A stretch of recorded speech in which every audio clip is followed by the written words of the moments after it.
Hola, muy buenas tardes. Agradezco la invitación a los organizadores de este 10º coloquio de narrativas y sobre todo a mis compañeras, a mis amigas, a mis camaradas de la colectiva helenista. El tema que vamos a intentar transmitir aquí de manera muy sucinta: paralelismo entre las señoritas Vivanco y Arsénico y Encaje Viejo, una servidora, doctora Elvira Ruiz Vivanco. Resumen. Con esta revisión comparativa literaria se aspira a abonar al estudio del espectro mimético y diegético inherente al arte dramatúrgico, cinematográfico y teatral. Para tal efecto, se analizará el paralelismo estructural entre ambos filmes, Arsénico y Encaje Viejo, 1944, bajo la dirección de Frank Capra, y Las señoritas Vivanco, dirigida por Mauricio de la Serna, 1959, a fin de dar cuenta de los puntos de contacto y diferencia de dichas narrativas. De igual modo, se ahondará en el tratamiento esperpéntico del abordaje temático sostenido en el humor corrosivo, el despliegue de situaciones hilarantes propias del teatro del absurdo y la caracterización de personajes rayanos en la locura. Palabras clave: literatura comparada, paralelismo estructural, tratamiento mimético y diegético. Introducción. En el caso de las dos películas puestas a dialogar y contrastar, encontramos que un hecho verídico constituye el genotexto que da pie a la creación de la idea del guión. A su vez, la excentricidad es otro ingrediente que adereza con gracia la serie de vicisitudes que sortean los personajes entramados en las películas, que nos permiten configurar nuestro apunte crítico. Entonces, vía una óptica macroestructural se expondrán los componentes estructurales miméticos y diegéticos articulados en la creación de los guiones literarios cinematográficos de ambas películas. A su vez, a través de la indagación mesoestructural, atenderemos los lazos sociales y los vínculos familiares entre los actantes protagonistas de los filmes que nos ocupan y, finalmente, intentaremos puntualizar con un enfoque microestructural algunos rasgos de carácter transsubjetivos, mismos que paradójicamente interconectan, singularizan y distinguen a las hermanitas Hortensia y Teresa Vivanco en relación con Abby y Martha Brewster. Literatura comparada. Nos es pertinaz el paradigma comparatista en su sentido interdisciplinario para efectuar un ejercicio hermenéutico y así ubicar críticamente los puntos de unión y distinción entre las señoritas Vivanco, Serna, 1959, y Arsénico y Encaje Viejo, Capra, 1944, pues allende las fronteras. La literatura comparada nos permite comprender creativamente las liminalidades entre la dramaturgia, el guión literario cinematográfico, la puesta en escena y la filmación del genotexto que dio pie a ambos filmes, dado que el enfoque comparatista expande, permítanme, se me movió el texto, el entendimiento multidimensional del principio de realidad. De este modo, comparamos aquí una literatura dramática con otra expresión estética, en este caso cinematográfica, y también con otros campos de la expresión. Y es que lo que nos aporta la literatura comparada tal vez ratifique los hallazgos que, según Villanueva, 1994, las otras tres ramas de la ciencia literaria no necesariamente nos proporcionan. Además, la semiótica, en tanto conforma al corpus científico ocupándose de las leyes de la significación y aún en el entrecruce con otros campos del saber, cito, se reserva también una distancia teórica que le permite pensar los discursos de que forma parte, nos aporta Kristeva. A saber, dos son los tipos de estructuras asociadas a la competencia y al desempeño arquitectónico y operativo de los textos. Así tenemos, cito, al genotexto, o sea, el nivel en el que el texto es concebido, transformado, producido, generado, y al fenotexto, es decir, el nivel del texto terminado, el fenómeno textual, el residuo en el que culmina el proceso de producción y que siempre es menor que el proceso de transformación previo al producto. Kristeva, 1968, página 60. Tabla 1, genotexto y anécdota comparada. En su acepción procesual, el concepto genotexto acuñado por Kristeva nos aporta el sentido genotípico de un texto. Luego, en este análisis, el hecho verídico en el que se basó Joseph Kesserling para escribir su dramaturgia Arsenic and Always, 1939, funge como catalizador genotextual en los filmes que nos convocan. La dramaturgia de Kesserling, Arsénico y Encaje Viejo, estrenada en Broadway el 10 de enero de 1941 y trasladada en 1943 al Teatro Hudson, tras casi 1.500 llenos, se adaptó al cine. Luego, la exitosa película dirigida por Frank Capra se estrenó en 1944, año en el que se concluyeron las representaciones teatrales. Mientras Las señoritas Vivanco, escrita a 8 manos, se basó en Arsénico y Encaje Viejo de Kesserling, además en el argumento de Elena Garro y Juan de la Cebada, adaptado a guión literario cinematográfico por Josefina Vicens y quien dirigiera la película Mauricio de la Serna, cuyo rodaje comenzó en abril de 1958 y se estrenó en el Cine Alameda al año siguiente. Paralelismo estructural. El paralelismo estructural, en su función de herramienta, aporta flujo y ritmo. Para este estudio, técnicamente, el recurso literario de lo paralelo nos apoya para enlistar los puntos de contacto y diferencia entre la estructuración de cada una de las películas de Capra y Serna. Paralelismo estructural entre Arsénico y Encaje Viejo y Las Señoritas Vivanco. Bueno, pues un punto de contacto sería el Star System, tanto en la obra de teatro como en la película hollywoodense como en la película mexicana, donde no precisamente a las protagonistas, que en la película mexicana serían Sara García y Prudencia Grifel, se les da como el primer crédito, tanto en la película como en los carteles. En este caso sería Pedro Armendáriz y Ana Luisa Pelufo, igual que Manolo Fábregas. En la película sería Cary Grant y en la obra de teatro sería Jan Aldair. En séptimo lugar quedaría una de las hermanas coprotagonistas, que sería Josephine Hulk, tanto en la obra como en la película. La trama dramatúrgica Arsenic and Always de Castlereagh en 1939 se caracteriza por ser una ingeniosa obra fársica.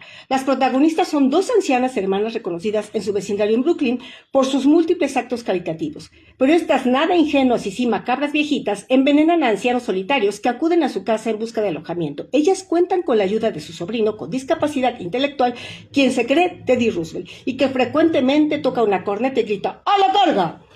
Mientras sube rapidísimo corriendo las escaleras, la situación se complica cuando un segundo sobrino, crítico de teatro, descubre los asesinatos y aparece un tercer sobrino tras haberse fugado de un hospital psiquiátrico. Así, con su hábil mezcla de comedia y caos, Castlereagh satiriza el impulso caritativo a la vez que se burla de las convenciones teatrales. La trama del filme Arsénico y Encaje Viejo se circunscribe a la familia neoyorquina Brewster, Martha y Abby, tías de Mortimer y Teddy. Luego de casarse con su vecina, Elaine Harper, Mortimer vuelve a la casa de su infancia para prepararse para su luna de miel. Al llegar descubre que sus adorables tías se dedican a envenenar hombres solteros mayores, aludiendo a un acto compasivo, creyendo que así alivian su sufrimiento en la vida. Por su parte, su hermano Teddy está convencido de ser Theodore Roosevelt, y mientras cree estar cavando el canal de Panamá en el sótano, ayuda a sus tías a enterrar a sus víctimas. Como si esto fuera poco, Jonathan, el hermano malvado de Mortimer, regresa a la casa para esconderse de la policía tras haber cometido un asesinato. Lo acompaña el doctor Hermann Einstein, un cirujano que para cubrir su identidad modificó la cara de Jonathan mientras estaba borracho, dejándolo desfigurado con cicatrices muy parecido a Boris Karloff. Quienes interpretaron a las tías y a Teddy en el teatro repitieron sus personajes en el cine. En cuanto al hermano malvado en la obra, fue interpretado por el mismo Boris Karloff, por lo que el chiste de su apariencia era autorreferencial. Como la obra todavía seguía en cartel, tuvieron que buscar a un reemplazo para su personaje, pues no querían perder la mayoría del elenco de la obra durante el periodo de filmación. En lo tocante a la trama de Las Señoritas Vivanco, esta cinta realizada en 1958 por Mauricio de la Serna, ocurre en el contexto de la Revolución Mexicana. Las guanajuatenses ultrarreligiosas hermanitas Vivanco, Teresa y Hortensia, hijas del coronel Anacleto Vivanco, quien les legó una condición económica cómoda con cierta riqueza que su hermano difunto Antonio despilfarró hasta perderla.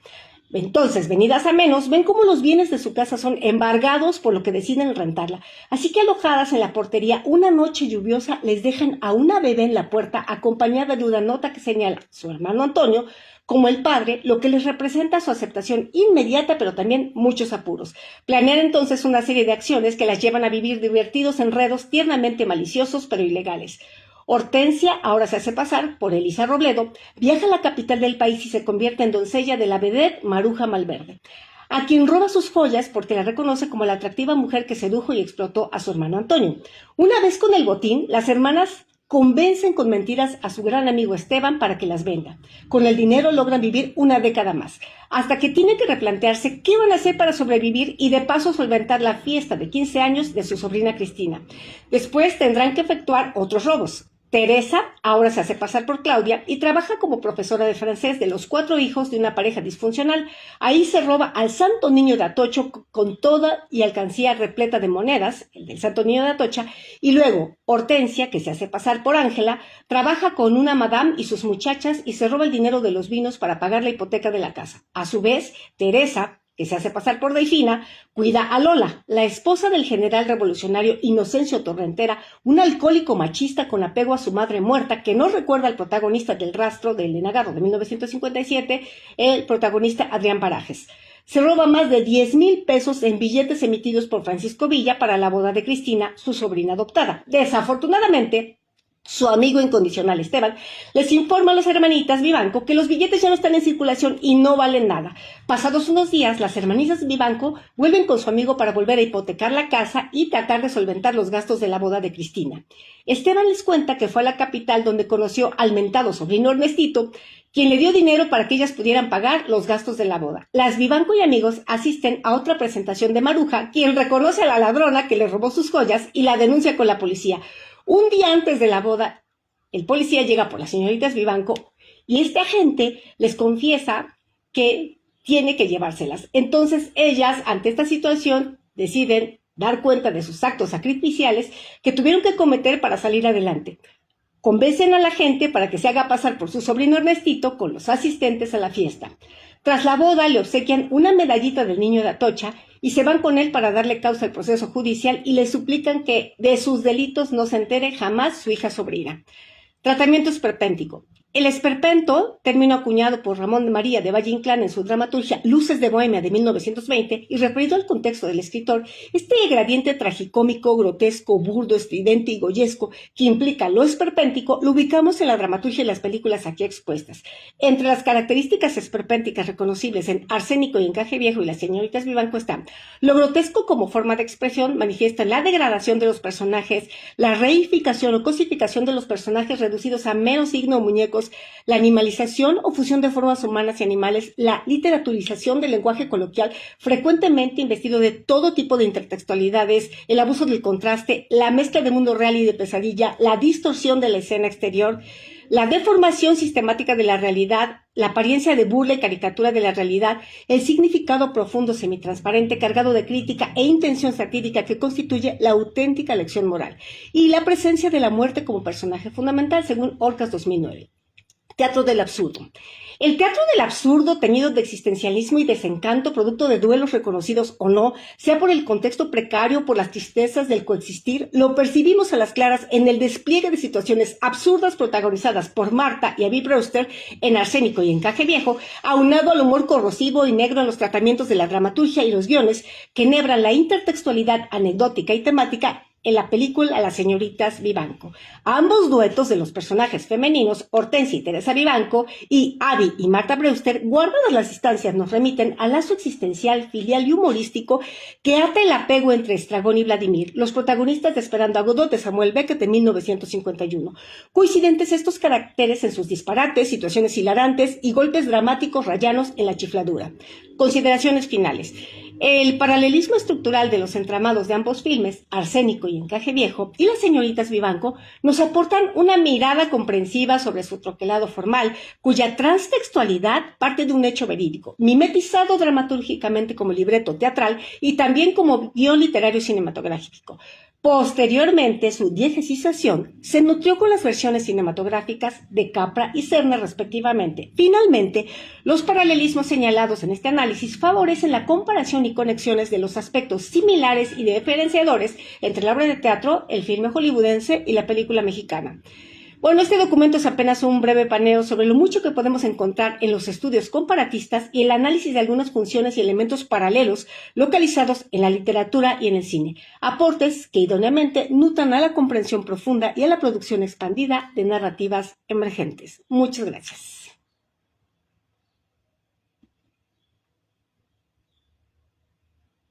Ok, la cámara, listo. Ok. Muchas gracias.